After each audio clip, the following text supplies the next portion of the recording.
Hi there, it's Gabrielle Nicolay from SpeechKids, where we teach little kids to talk and help parents understand their little kids. And today I'm so excited to be talking to Amy Roberts and Kim Hughes of Talk Yoga. Thank you guys for coming. Hello. Hi. So we're just going to jump in and talk about all the things because Talk Yoga is very, very cool. And Kim and Amy, you're going to tell us why. So, but I want you to start with like, how, why, how, when. What, when, where, how, and what. Right. Yeah, all the things. All good questions. So Kim was I'll start because it really begins with Kim being my mentor. Kim was my clinical fellowship year supervisor so many years ago. We don't need to say how many, but many, many years ago. And we both worked at Kingsbury Day School in Washington, D.C.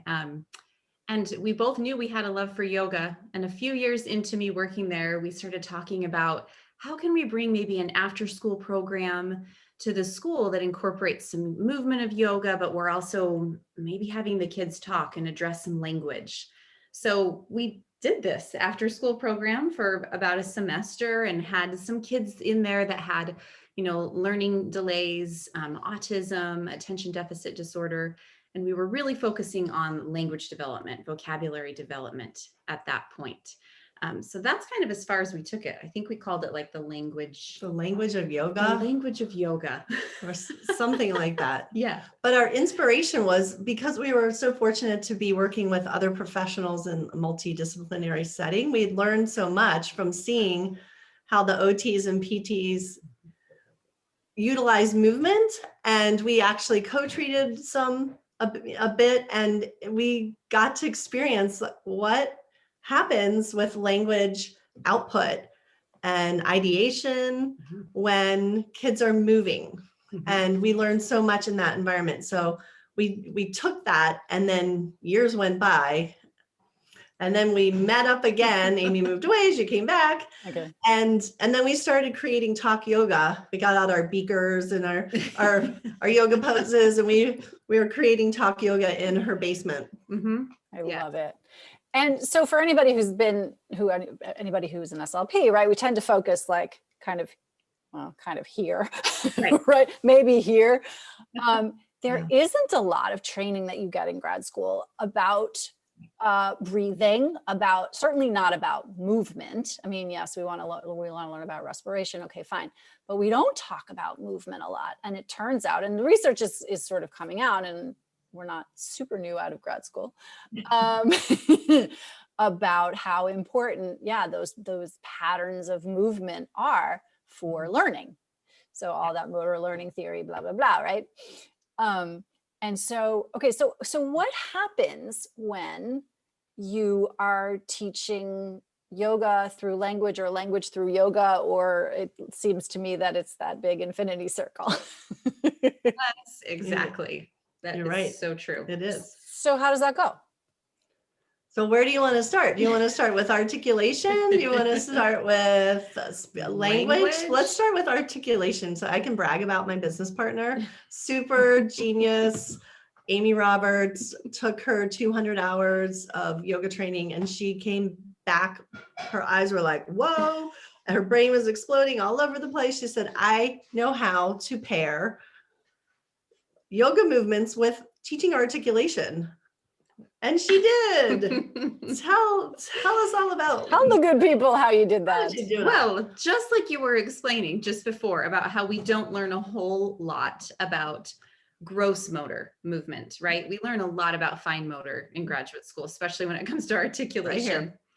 And I just remember sitting with so many of my Artic clients wanting to like get in their mouths and show them what was going on. I took prompt, I became level 1 prompt trained so I could get my hands more on the children's faces, but I just still felt like it's got to be more fun than that. We've got to be moving together. And so as I learned more about the benefits of yoga and how calming it can be and how it can really help us become in a different state, more available to learn and to process. That's where the creation of this connection came through making these poses and yeah. I'm going to stop you there because regulation, I mean, this is the train that I want to be on for the rest of my life because I think it's so overlooked. So many of our clients, all of our clients, are this close to having their lids flipped all the time. Yes, Dan Siegel, right? The whole flip lid thing, right? So this is all your thinking brain and this is your lizard brain. This is the one that keeps you alive. And most of our kids are walking around kind of like this most of the time. And then boom, and then and boom, right? Exactly. And so that regulation piece, nobody can learn when they're stressed out all the time. And so what I love about, I mean, I have full body chills right now. What I love about the yoga piece is now the Western medicine science now, right? 5,000 years of tradition. Thank you very much. Are proving that yoga brings your brain into a regulated state. Yes. Right? Yes. I'm just breathing, taking a deep breath as you say that. Literally, it's so true. Thank you. It is. And we love to use it with our little clients that often feel like they aren't doing anything right. Like they're always being told, oh, let's try that again. Let's say that again. Sit down, calm down, stop. You know, they're always being given this message of you're just not doing it quite right. And that's what the gift of yoga, that's non-competitive nature. Anyone can do it, and you can be successful in your own way, right? Yes. Oh boy, here they come. God, there they come. Can everybody who's watching feel these goosebumps going back and forth here? Anyway, go ahead. It's really such a gift that we can give these kids, even older children that we work with too. Because it gives them tools. Like it's a toolbox. We see it as a toolbox. So there are a lot of things that in our classes and our, one-on-one sessions and our trainings that we train other professionals about, we offer a toolbox. And so the mindfulness, the breathing, and just like learning how to get into your body, be into your body, and then also check in with your feelings and name them and acknowledge them and understand that you're more than just right here. Right. And that's so important to teach kids when you're trying to teach them how to move their articulators and how to connect with articulators. Some kids don't even know they've got a tongue inside their mouth, right? And so sometimes we have to start with the big movements to help them understand the little movements. So with the yoga poses, the articulation yoga poses, we have designed them so that how your body is moving is mimicking what's happening inside your mouth. So cool. So it's very cool. Really it's not just for artic, right? It's not just for pronunciation or articulation. Right. I mean, okay, so tell me, sorry. Yeah, you go ahead. Tell me something about the language piece of it. Yes. The more we experience and explore with Talk Yoga, we're like, the possibilities are endless. So Kim really is the language expert. So I'm going to let her share some of she is. It is truthfully my preference. Although now, if I can just say, I don't mind doing articulation therapy because I have it's a little more fun.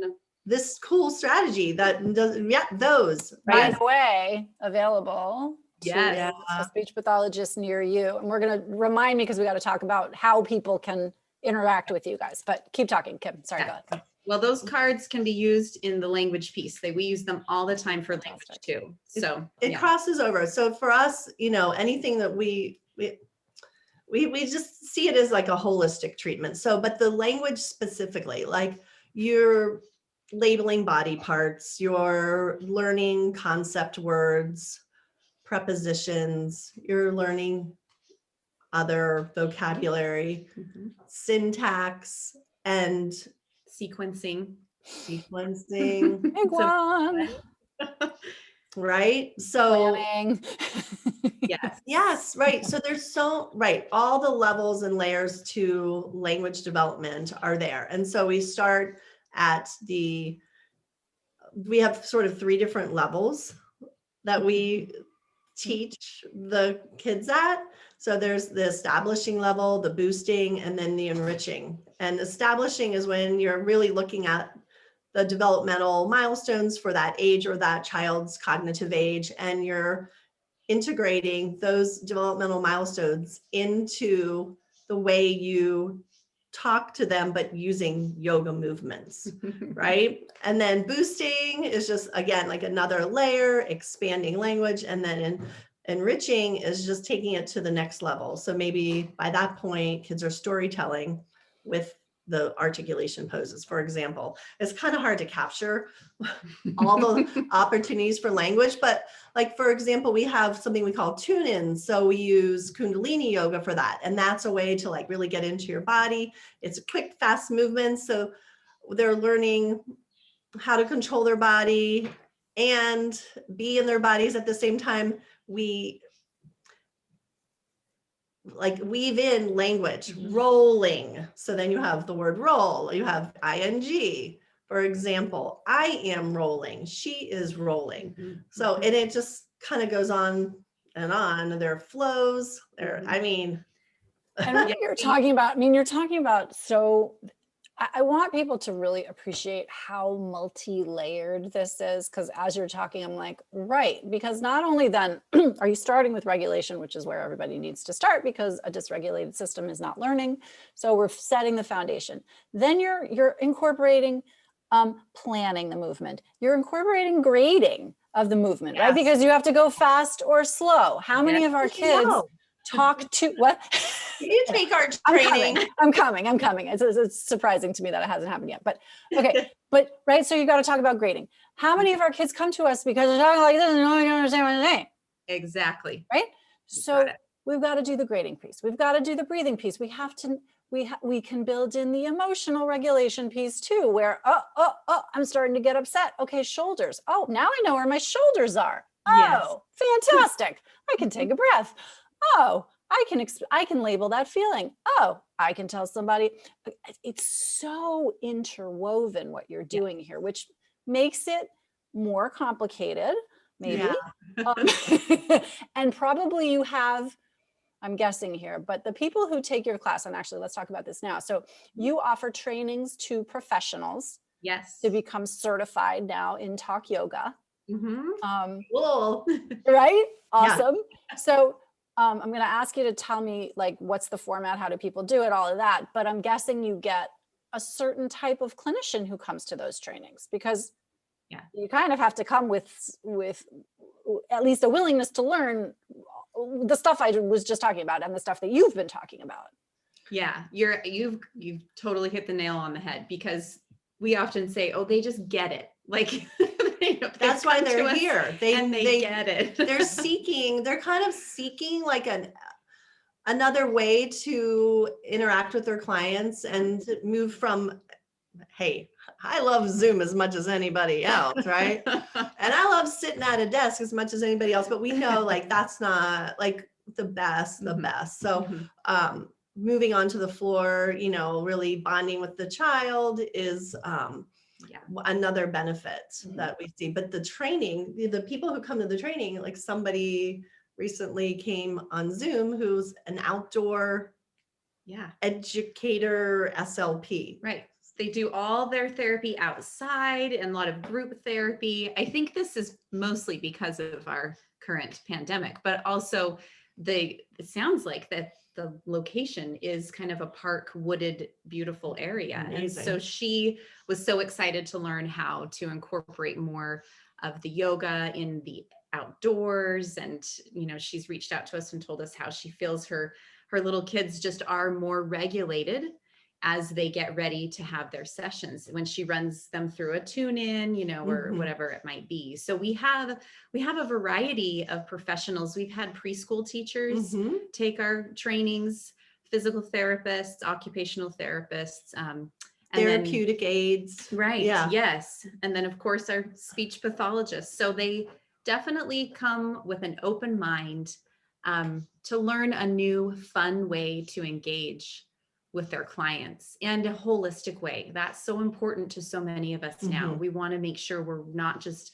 treating the quote unquote problem, but we're really treating the whole, person. yeah, the whole child. Now, let me ask you about this. So if some of your people are not speech pathologists, how are you clarifying that message? And I know this is something I struggle with on the parent side too, in terms of like, is this therapy? Is this enrichment? Is it both, depending on who does it? Yeah, that we've also had that conversation over and over again. Yeah. Right. Well, so, I mean, I think most people who come to the training are speech pathologists or therapists of some sort. So, but at the same time, we've had I don't know, a few who aren't, and they receive about 2 hours more of background on developmental milestones. So that is available to them. And we recommend that they kind of have to take that before they get the rest of the training. And they really are looking They're fine at with that. Yeah.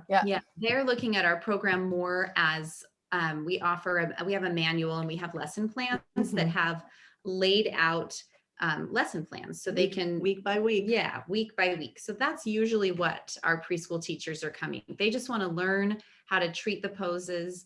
And what we love is we are helping them become more aware of, like Kim was saying, developmentally, what sounds should kids be saying at what ages? You know, what's typical, what's not typical. So we provide them with some of that background information, but really they're learning kind of the class format. How do you teach a talk yoga class? Right. Okay. Which looks really different than another children's yoga class. It's really a different approach because we're talking a lot. Yeah. So interesting. Okay. And so apropos of classes then, so you've got this training for professionals. Tell us about some new opportunities coming soon. In terms of your summer class. Your summer class. See, she already forgot that she's doing a summer class this summer. So we had to put our classes on hiatus because, well, obviously, but we have been offering even after school and during school classes for some preschools in the area for a number of years and in person.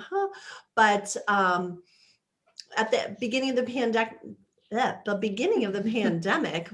I hate even saying it, we went on to Zoom and we offered some classes just so that families could have something fun to do and learn to calm and relax and connect with each other. So we'll be bringing those back this summer because we haven't had a chance really to get back into that, but we know that summer is going to be the perfect time for people to access those classes. Yeah. Super, super, super fun. Oh my gosh. So we do have some upcoming trainings too, I'll just say. So for professionals who are interested in that. Yeah, tomorrow. So we do them online and you might be wondering why we're sitting next to each other. We should have told you that. We should explain. We're both vaccinated, but we have been doing them online like this live. We also have recorded trainings for people who can do them at their own pace. And theoretically, we'll be back in person again. We'll probably do a combination of in-person and virtual. And it's really fun when it's live. I'll tell you that right now. Yeah, it's always, I mean, we all love to be in the room together. If people want to learn more about Talk Yoga, about you guys, where do they go? So we have a website, talkyogaslp.com.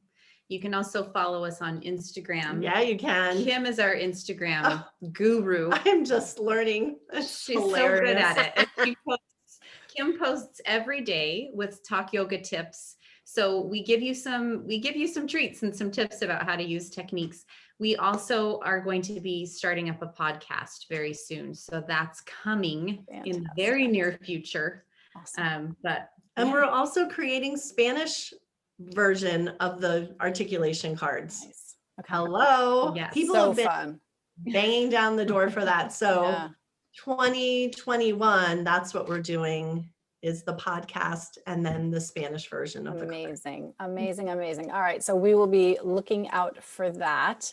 Oh my gosh, so much more to talk about. We're going to put a pin in it right now and we'll have you back sometime. Thank you so much for being here. Thank you, Gabrielle. It's been a pleasure.